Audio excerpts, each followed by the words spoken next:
Welcome back to the physics Churma, जहां पे concept है इतने सिंपल जितना कि चूरमा। बच्चों, एक जेई एडवांस में एक बार सवाल आया और करंट इलेक्ट्रिसिटी से था। उसमें पूछा गया था, एक फ्रस्टम है, वेरिंग रेडियस का एक सिलिंड्रिकल वायर है और जिसकी लेंथ है 1 मीटर। इसकी जो लेंथ दे रखी है बच्चों वो 1 मीटर है। इसकी जो लेंथ है वो 1 मीटर लेंथ है। इसकी लेंथ कितनी है बच्चों? 1 मीटर, यानी कि ये लेंथ 1 मीटर है और एक एंड का रेडियस 0.2 mm है, एक रेडियस का 1 mm है और बैलेंस कंडीशन पे है। जब ये गैल्वेनोमीटर आपने मिड पॉइंट पे जोड़ रखा है, मतलब ये अभी आपकी 50 सेंटीमीटर और ये भी बच्चों आपकी 50 सेंटीमीटर, यानी कि 1/2 और ये रेजिस्टेंस x ओम है, ये रेजिस्टेंस 1 ओम है। x की वैल्यू बताइए। तो आपको पता है बैलेंस कंडीशन में इस रेजिस्टेंस का रेशियो और इसका रेशियो और इसका रेशियो आपस में क्या होता है? बराबर होता है। तो मैं फिर यहां का मुझे क्या रखना पड़ेगा?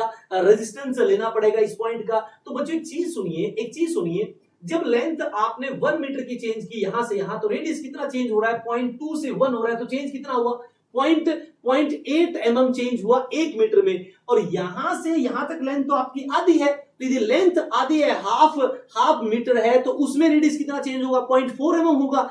अरे यदि 1 मीटर में 0.8 का चेंज हो रहा है, 0.2 से 1 हो गया, तो 0.8 का चेंज हुआ 1 मीटर में। और ये तो आपका है 50 सेंटीमीटर, यानी कि यहां से यहां लेंथ आपकी 1/2 मीटर चेंज कर रहे हो, तो रेडियस सिंपल सी बात है, आधी चेंज होगी। आधी कितनी? 0.8 का आधा कितना? 0.4 चेंज होगा। तो ये 0.2 है तो 0.4 चेंज होगा, तो यहां मिड पॉइंट की रेडियस कितनी आ गई बच्चों? 0.6 mm।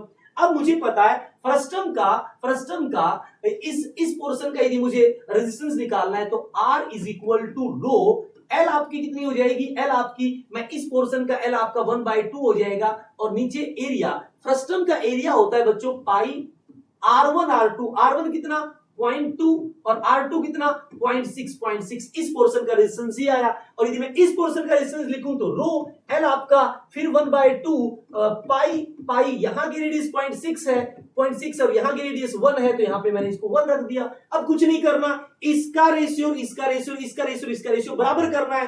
तो पहला रो डिवाइड में पाई 0.6 इंटू 2 और नीचे x is equal to rho divide में पाई 0.6 1 इंटू 2 और डिवाइड में बच्चों कितना है? 1 ओम। इनको बराबर पुट कर दिया, जो कटेगा उसको काट दो। रो से रो कटेगा बच्चों, पाई से पाई कटेगा बच्चों, 0.6 से 0.6 कटेगा बच्चों, 2 से बच्चों 2 कटेगा, 2 से बच्चों 2 कटेगा। तो ये जो x की वैल्यू है, x उस साइड चला गया तो ये 0.2 नीचे रहा, तो 1/0.2 का मतलब 10/2, तो ये कितना आया? 5 ओम।